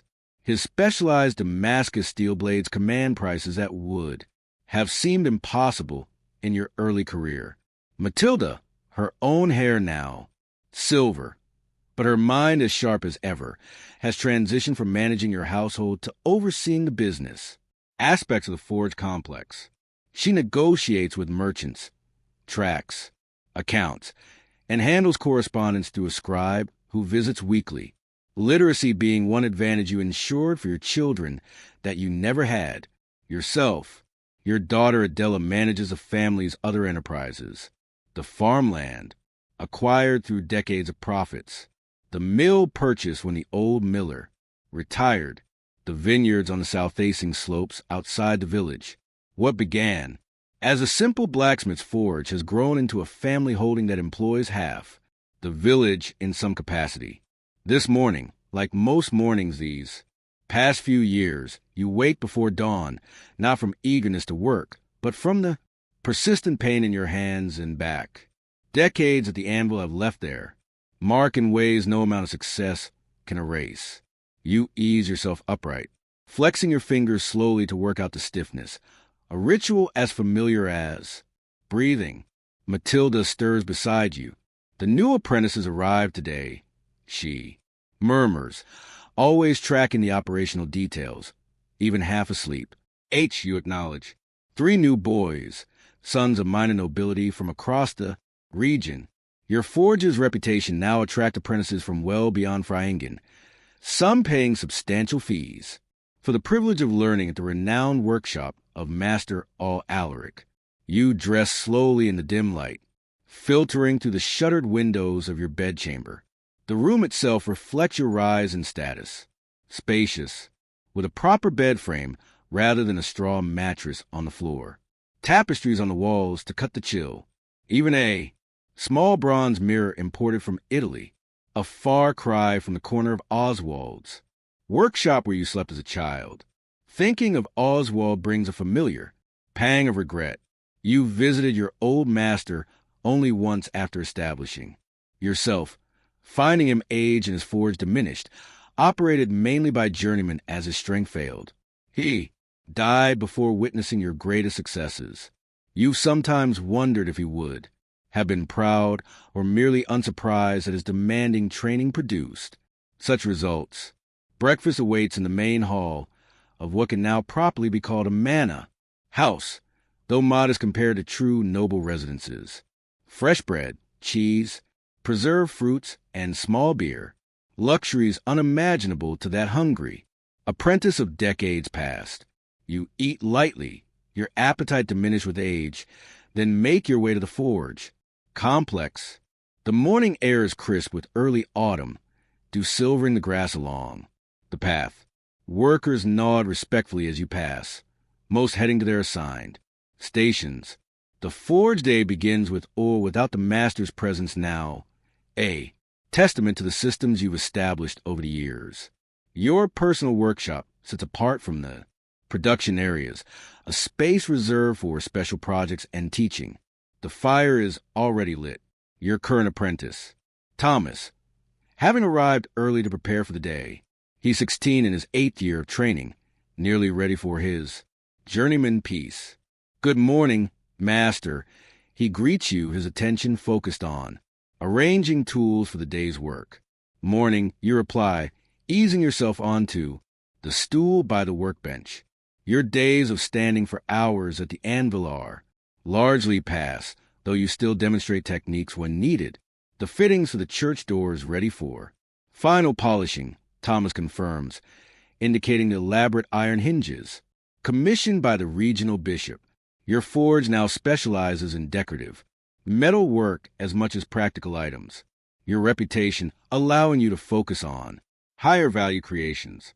The morning passes in comfortable routine, checking Thomas's work, offering corrections and guidance, reviewing designs for upcoming projects.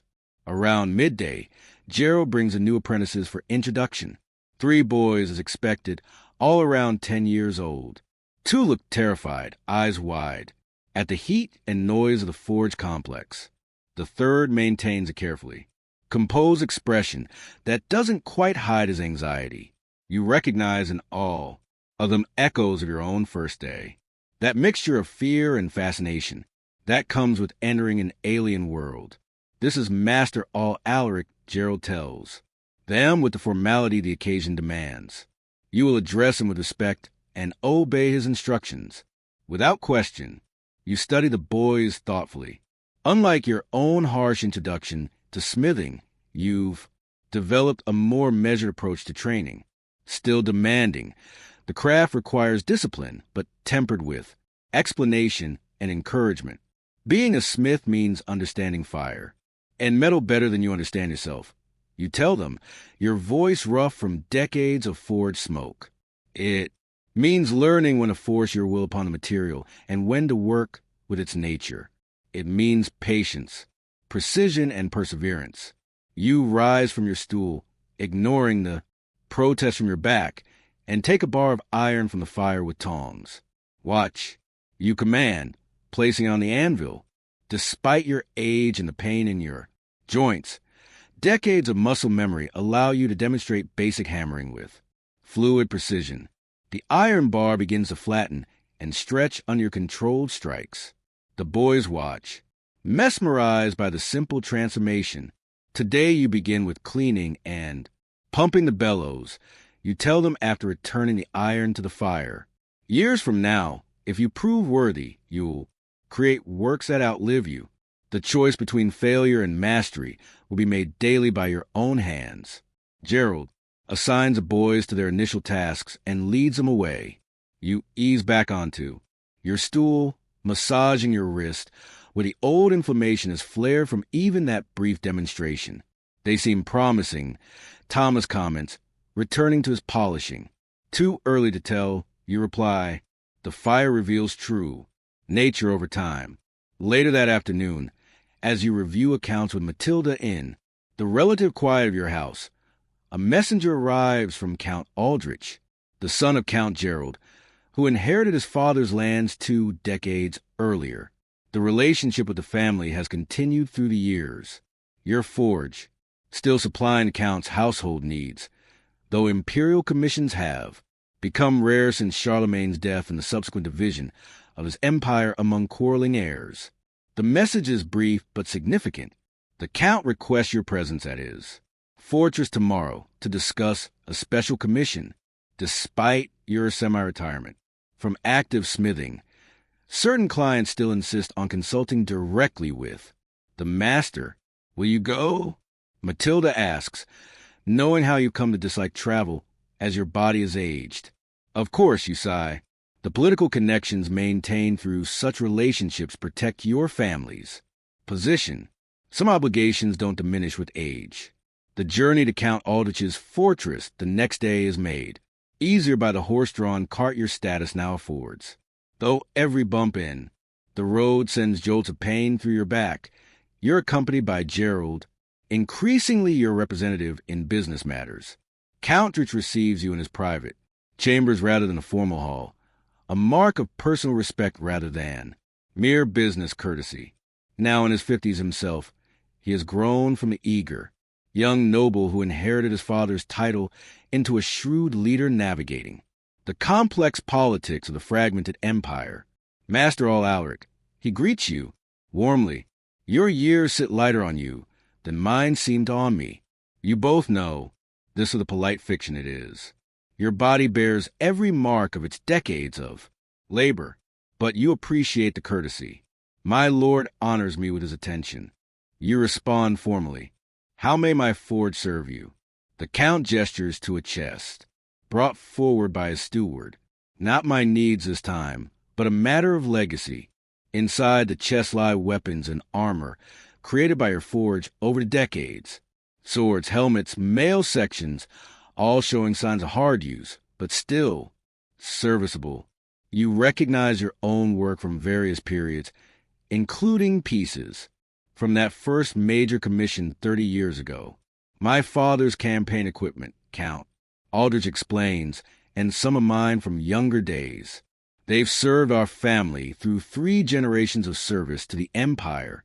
You examine the pieces with professional interest, noting how different items have worn over time, which designs prove most durable, which metals held their properties best.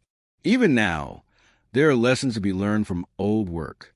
The Imperial Museum in Aachen is collecting significant artifacts from Charlemagne's reign. The Count continues. I've been asked to contribute items representing military preparedness during the Eastern campaigns. These pieces from your forge seem appropriate, but they before presentation. The request is both practical and deeply symbolic. These weapons created during your forge rise to prominence now, represent historical artifacts worthy of imperial preservation. Your work, once merely functional, has become part of the Empire's heritage. It would be my honor, you tell him, genuinely moved by the significance. My son and I will oversee the restoration personally. On the return journey, you find yourself unusually reflective, contemplating how objects created by your hands have developed their own histories, their own journeys parallel to yours. The weapons that helped establish your reputation will now outlive you, preserved as cultural treasures rather than practical tools. Strange to think of our work becoming history. You comment to Gerald as the cart rumbles homeward. He nods thoughtfully. Everything we create continues beyond us. That's why quality matters, not just for the first user, but for all the eyes that will see it generations later. The insight surprises you, not the thought itself, which you've had in various forms throughout your career, but hearing it articulated by your son with such clarity. He has absorbed not just your technical skills, but the philosophy underlying them. The restoration project becomes a family affair over the following weeks. You supervise more than participate. Your hands no longer capable of the finest work, but your knowledge guides every decision. Gerald leads the metal work, restoration, while Thomas and the senior apprentices handle cleaning and polishing. Even your daughter Adela contributes, researching through church records of specific campaigns where each piece was used. Working with these artifacts from your earlier career brings memories flooding back. The pressure of that first major commission, the pride of creating Count, Gerald's personal sword, the exhaustion and satisfaction of building your reputation piece by piece. The physical. Objects connect past and present in tangible form as the restoration nears completion. You find yourself spending more time teaching the new apprentices than overseeing the project. Something about revisiting your early work has awakened a desire to ensure your knowledge transfers properly to the next generation. No, like this, you tell the youngest boy, adjusting his grip on the bellows. Feel the resistance of the air. The fire breathes through your hands. You demonstrate techniques you haven't personally performed in years, ignoring the pain it causes.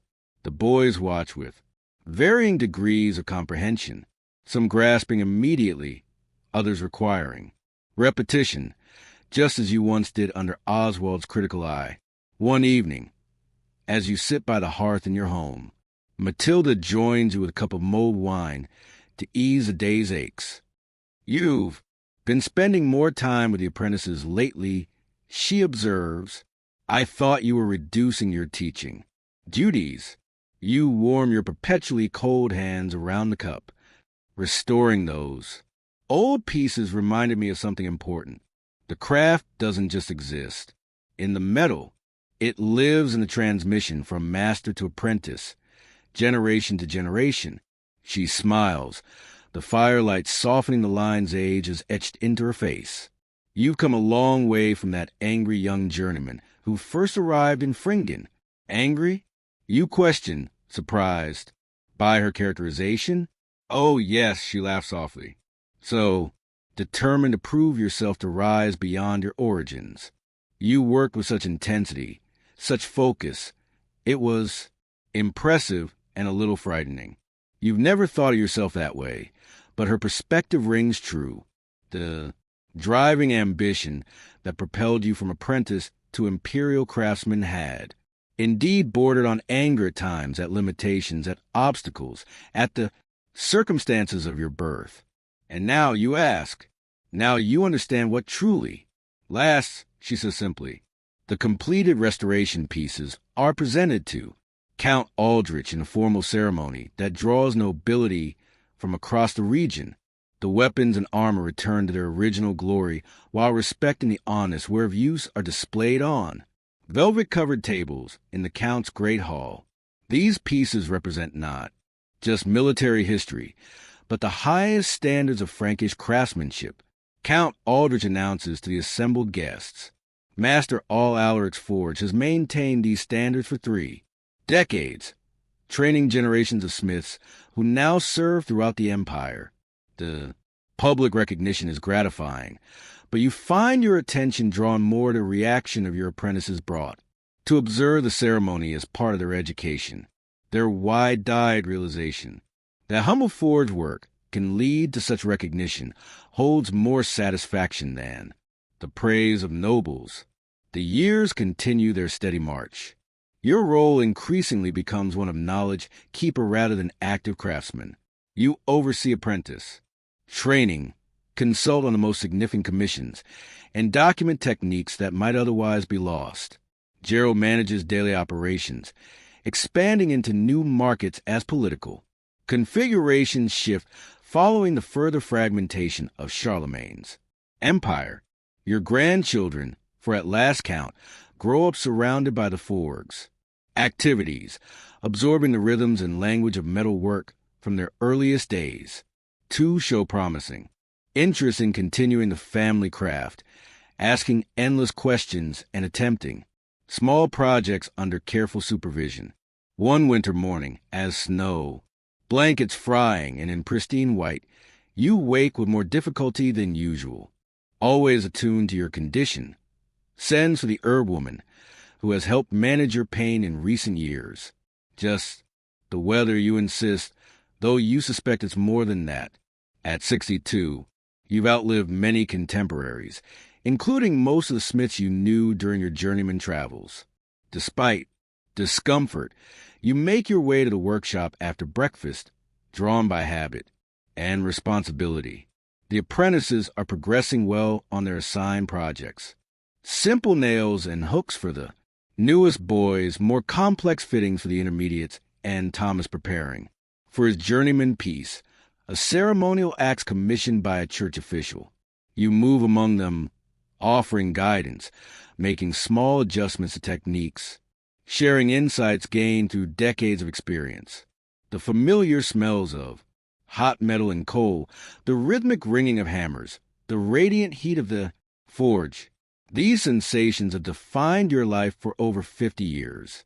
Midday finds you tired beyond normal fatigue. You retreat to your private corner of the workshop, easing onto the padded stool that accommodates your aged body. From here, You can observe the activities while resting. Thomas approaches with a question about tempering the axe blade. As you explain, the precise color to watch for, a memory surfaces vividly. Oswald telling you the same information 4 decades earlier, his gruff voice betraying no hint that he was sharing crucial knowledge that would shape your career. The circle completes itself. The frightened child becomes a revered master. The secret. Knowledge passes hand to hand, generation to generation, preserving humanity's hard-won understanding of fire and metal. That evening by your hearth you share the day's reflections. With Mathilde, I saw myself in Thomas today, and Oswald in myself. She nods understanding. The craft continues through different hands, but remains the same at its heart. Not entirely the same. You muse. Each generation adds something. Gerald's Damascus techniques, Thomas's decorative patterns. The apprentices will find their own innovations. While building on what you've given them, she adds, always your strongest advocate. You drift into comfortable silence, watching the fire. Dance in patterns as familiar as your own hands. The flames remind you of your first day at Oswald's forge. The terror, the wonder, the beginning of a journey you could never have imagined. From frightened child to master, craftsman, from simple village forge to regional industry, from bare survival to prosperity and respect. The transformations parallel those you wrought on countless pieces of metal, hitting, hammering, shaping raw material into objects of purpose and beauty. Your eyelids grow heavy as the fire's warmth penetrates your perpetually cold hands. Tomorrow will bring new challenges, new apprentices to teach, new metal to shape. The work continues, whether through your hands or others. The craft remains outlasting any individual practitioner. Iron becomes steel. Steel becomes sword. Sword becomes history.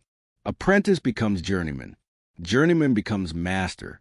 Master becomes memory. But the knowledge, the techniques, the traditions endure. This is the true immortality of the blacksmith, not just in objects that outlast human lifespans, but in the unbroken chain of knowledge passed from hand to hand since humans first learned to shape metal with fire. As sleep claims you warm and secure in the home built by your craft, you reflect that the frightened child who began this journey would hardly recognize the aged master you become. Yet the core remains the same. The fascination with transformation, the pride in creation, the respect for material. You've been shaped by the forge as surely as any piece of metal, hammered and folded by experience, tempered by challenges, polished by accomplishment. The result is something stronger, more useful, more beautiful than the raw material that entered the fire. And so, like iron becoming steel, you become something more than you began. A transformation as miraculous as any achieved in your forge. And with that, close your eyes and drift off to sleep.